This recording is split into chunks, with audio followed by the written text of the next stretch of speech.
Querido amigo, hoje estudaremos o capítulo 9 do livro de Marcos. Nessa segunda parte do Evangelho, a partir do versículo 8:31, que nós vimos no programa passado, Marcos está mostrando Jesus ministrando aos discípulos porque ele reconhece que o seu tempo de entregar-se na cruz chegava bem rapidamente. Para introduzir esses ensinos, precisamos lembrar que as palavras de Jesus no último capítulo são e foram fundamentais para o discipulado. Mas vamos ao capítulo 9. Em primeiro lugar, nós temos os versículos 1 a 13. Eles tratam sobre a transfiguração. A transfiguração é um relato notável. Conforme a nossa interpretação, nós já falamos isso lá em Mateus, mas talvez você esteja nos acompanhando agora. Conforme a nossa interpretação, a transfiguração teve como objetivo enfatizar, veja só, a humanidade e não a divindade de Cristo. Nota-se que essa manifestação, que foi registrada apenas nos três sinóticos, Mateus, Marcos e Lucas, ela ficou fora do Evangelho de João. Ora, sabendo que, veja só, a ênfase do Evangelho de João era demonstrar a divindade de Jesus, o fato dele não apresentar a transfiguração confirma e nos faz concluir que a transfiguração, na verdade, ao invés de destacar a divindade, ela destaca, assim, a humanidade do Senhor Jesus. Quando Marcos, então, em 9:1, relata que Jesus disse que alguns que ali se encontravam não passariam pela morte sem que vissem a chegada do reino de Deus com poder, certamente Jesus estava se referindo à sua transfiguração. Olha, isso é tão claro, especialmente porque Pedro, que estava lá, depois, quando escreve a sua carta, ele faz referência a esse fato na sua segunda epístola, no capítulo 1, nos versículos 16 a 18. E, entre outras coisas, ele disse o seguinte: ouviu a voz do Pai testemunhando do Filho quando estavam no Monte Santo, isto é, no Monte da Transfiguração. E ainda também, no capítulo 2, versículos 16 e 17, ele relembrando a Transfiguração, ele escreveu: porque não vos demos a conhecer o poder e a vinda do nosso Senhor Jesus Cristo, seguindo fábulas engenhosamente inventadas, mas nós mesmos fomos testemunhas oculares da sua majestade.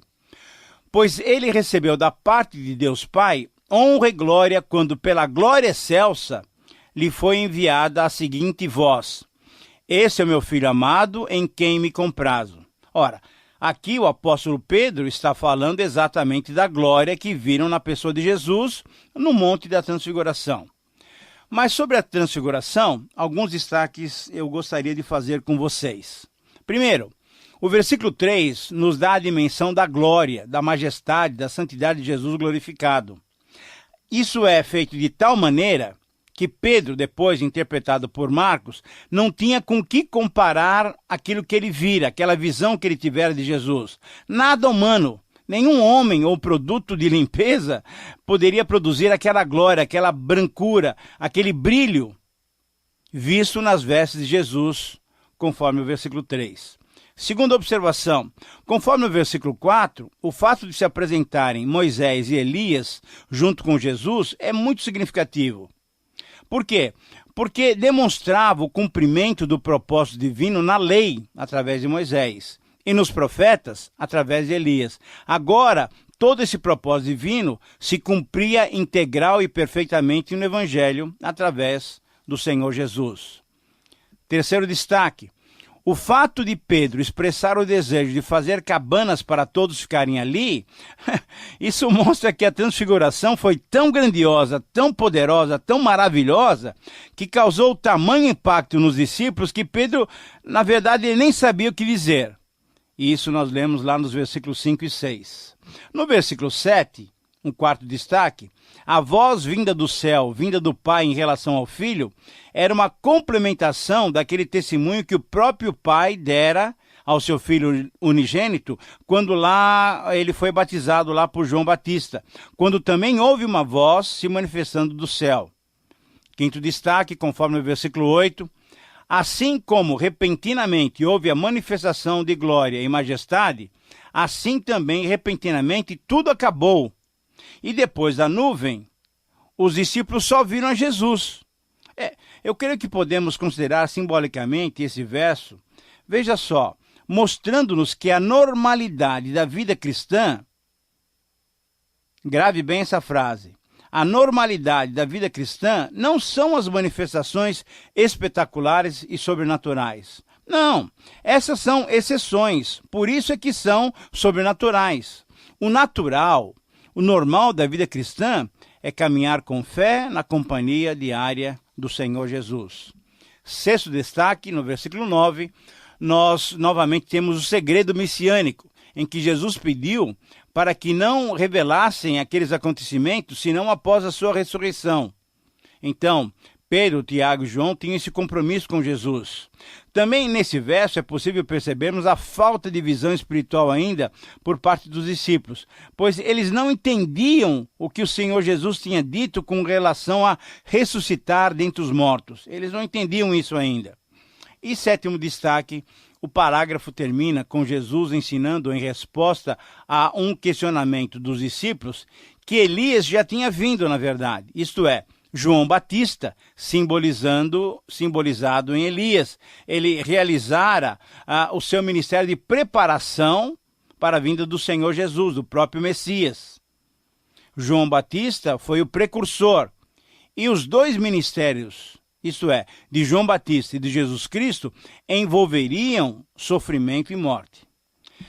Querido amigo, essa é a realidade em relação a Jesus e os seus discípulos. Se você é um discípulo de Cristo, você tem que saber que essa é a realidade que você vai enfrentar. Na verdade, nós teremos momentos de êxtase, de bênçãos, de manifestações, mas também teremos momentos de tristeza, de dor, de sofrimento e de morte. A pergunta é, você está disposto a isso? Você está disposto a se comprometer com o Messias desse tipo, com Jesus dessa maneira? Como os discípulos que não conseguiam entender que os valores do reino eterno de Deus eram diferentes dos valores desse mundo, muitas pessoas ainda não querem se comprometer com Jesus. Sabe por quê? Porque a sua visão ainda está limitada às suas próprias circunstâncias e ao seu próprio bem-estar. Agora, me permita novamente fazer uma pergunta direta para você. E você mesmo, você que está me ouvindo agora, qual tem sido a sua opção? Negar a Jesus ou continuar com ele, esperando inclusive dor e sofrimento? Mas vamos seguir. Em segundo lugar, nós temos os versos 14 até 29. Enquanto Jesus e os três estavam no monte, veja só, um pai necessitado veio até os 9 discípulos que não estavam no monte e lhes pediu que libertassem o seu filho, que estava possesso por um demônio. E esse demônio o atirava no chão, fazendo-o espumar, ranger os dentes e ir definhando. Mas esses 9 discípulos não conseguiam libertá-lo. Diante desse relato, Jesus exclamou, chegando então do monte, ele viu toda aquela situação e falou assim: ó geração incrédula, até quando estarei convosco? Até quando vos sofrerei? Isso é, a maneira de vocês atuarem me causa sofrimento. Então, diante dessa situação, há uma pergunta. Por que os discípulos não puderam expulsar o demônio? Ora, veja só, se em Marcos capítulo 6, versículo 12, nós lemos que os discípulos expulsaram demônios na sua missão às aldeias vizinhas, por que não conseguiram nessa situação? Por quê? Você tem uma ideia? Bom, talvez, e muito provavelmente, é que eles receberam autoridade especial apenas para aquela viagem. Ou talvez porque a fé e o entusiasmo deles tinha diminuído. Ou então, talvez, porque eles não tinham crido ainda plenamente, conforme indica a expressão de Jesus, condenando o quê? A incredulidade, ó geração incrédula. Então o menino agora veio trazido, ou foi levado pelo seu pai, à presença do Senhor Jesus. E quando o demônio viu quem estava à sua frente, ele manifestou-se novamente. Jesus então procurou saber detalhes sobre o menino, e ao relatar todos os acontecimentos, o pai do menino, clamando por compaixão, ele pediu a Jesus que, se pudesse, fizesse alguma coisa por eles. Se Jesus pudesse, Nesse ponto do relato, eu creio que temos algumas lições importantes aqui, pois é contrastada a fé dos discípulos e a fé desse pai. Jesus então lhe respondeu que tudo é possível, mas se ele cresce, tudo é possível que crê. E numa das mais surpreendentes confissões dos evangelhos, essa é uma grande lição também, o pai, chorando, respondeu: Senhor, eu creio, ajuda-me na minha falta de fé. Quer dizer, eu creio, Senhor, mas a minha fé é tão pequena. Eu creio, Senhor, mas, olha, eu precisaria crer mais ainda. Fortaleça a minha fé, por favor. Querido amigo, veja que o problema não estava com Jesus, mas estava com o homem. O problema estava com o pai do menino. Se o homem cresce, se ele tivesse fé, Jesus podia. E ele pode todas as coisas. Na verdade, o restante do parágrafo mostra que Jesus libertou aquele menino e devolveu-o são e salvo ao seu pai. Mas eu gostaria de fazer algumas considerações ainda sobre esse episódio. A fé não é algo palpável a ser tomado como se fosse um remédio. Veja bem, a fé é uma atitude interior de confiança e de crença, conforme lemos lá em Hebreus capítulo 11, versículo 6. Mas também a nossa fé, até que a nossa capacidade de crer se estabeleça, nós temos que reconhecer que ela é um dom de Deus, conforme Efésios 2, 8 e 9. E não importa quanta fé tenhamos, jamais chegaremos ao ponto de sermos autossuficientes. A fé não pode ser acumulada como fazemos com dinheiro no banco, não. Por isso é que nós devemos encarar esse desafio. Isso é crescer na fé. Porém, é bom saber que crescer na fé é um processo. É um processo constante de renovação diária da nossa confiança no Senhor Jesus Cristo. E além dessa lição desafiadora para todos nós, vale também ressaltar que Jesus estava dizendo aos discípulos que eles iriam enfrentar situações difíceis, muito difíceis até, que só poderiam ser resolvidas com muita oração e com jejum sincero, que demonstrasse, que revelasse o íntimo do nosso coração a nossa dependência de Deus. Querido amigo, a oração demonstra a nossa confiança em Deus, enquanto o jejum demonstra a nossa humildade, a nossa crença nas ações divinas em nosso favor. Você tem experimentado vitórias nas suas situações impossíveis, usando esses recursos que o Senhor Jesus colocou à nossa disposição? Lembre-se bem, olha só. A oração e o jejum são práticas espirituais muito boas se forem desenvolvidas com sinceridade e desejo de agradar a Deus. Que o Senhor te abençoe nesse trajeto, mas vamos continuar. Nós temos mais ainda vários versículos para abordar agora. Agora vamos para o terceiro parágrafo, que está nos versículos 30, 31 e 32. Estamos estudando Marcos capítulo 9. Jesus não queria que soubessem que passariam pela Galileia, certamente em direção para Jerusalém. Por quê?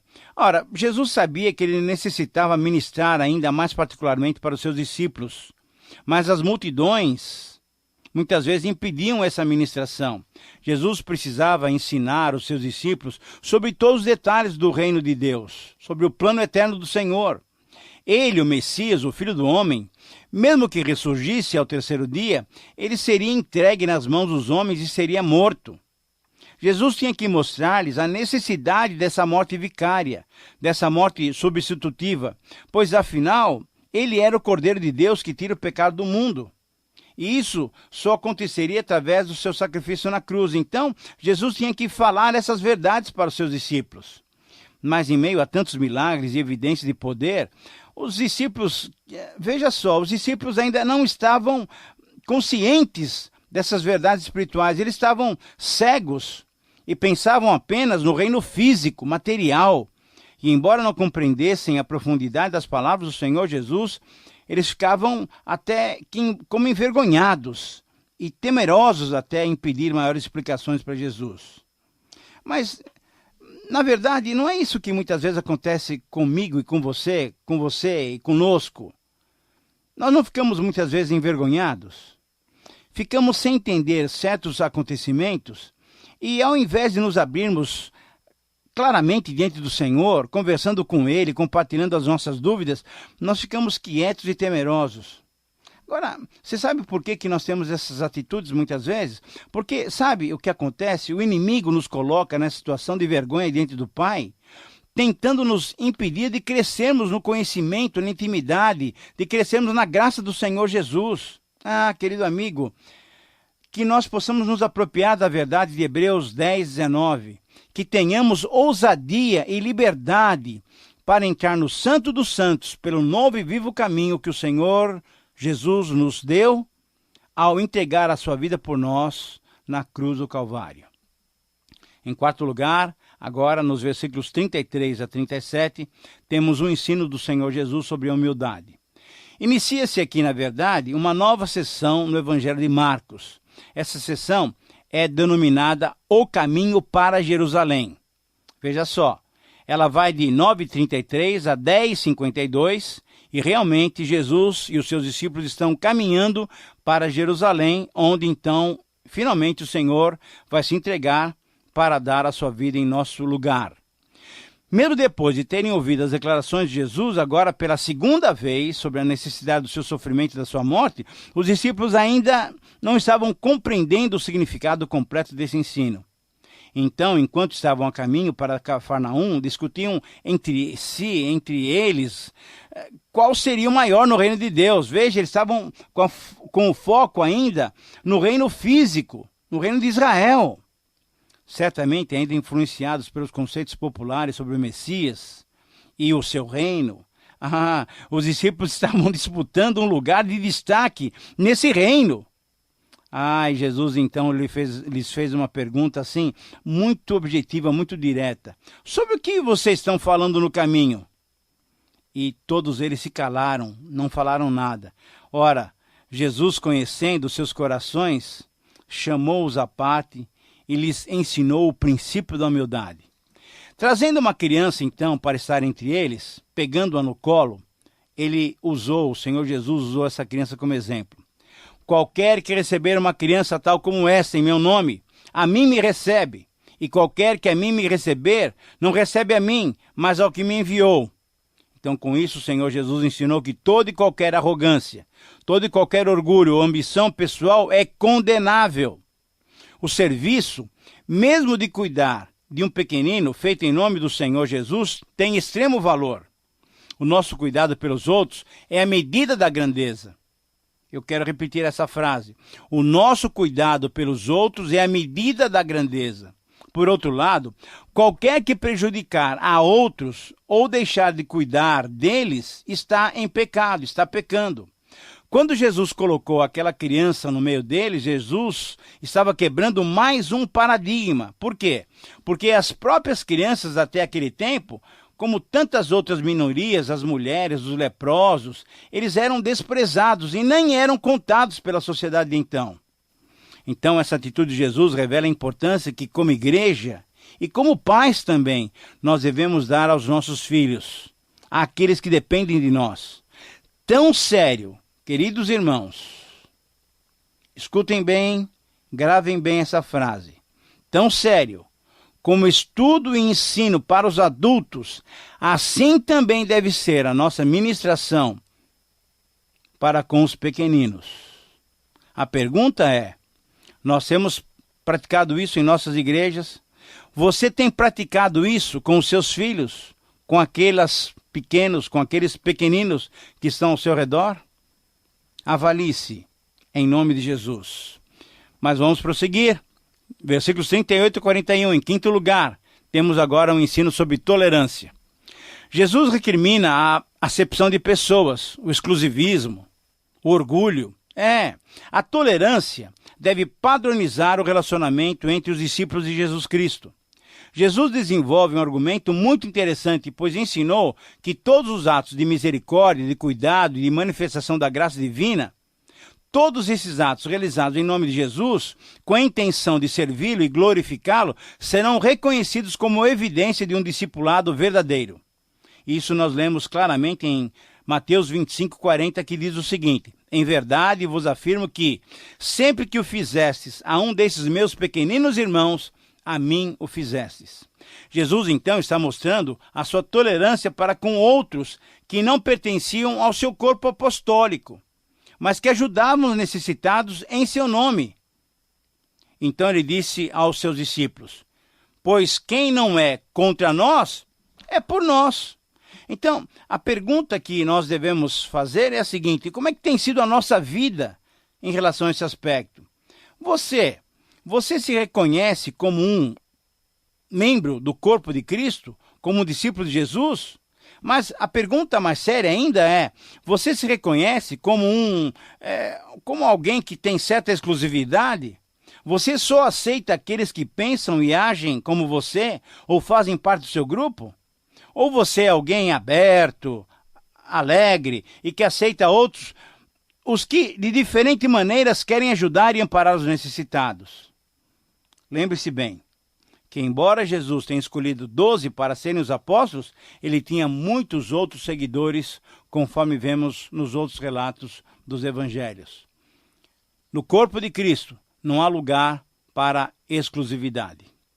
Em sexto lugar, nos versículos 42 a 48, já nos preparando para o término desse programa, temos o ensino sobre os tropeços.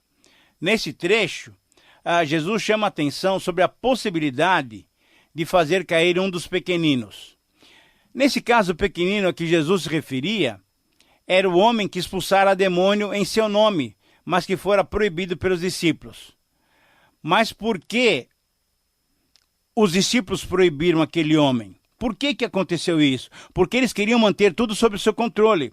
Jesus os repreendeu e ensinou que seria preferível amarrar uma pedra de moinho e se jogar no mar do que deixar de fora alguém que quisesse ministrar.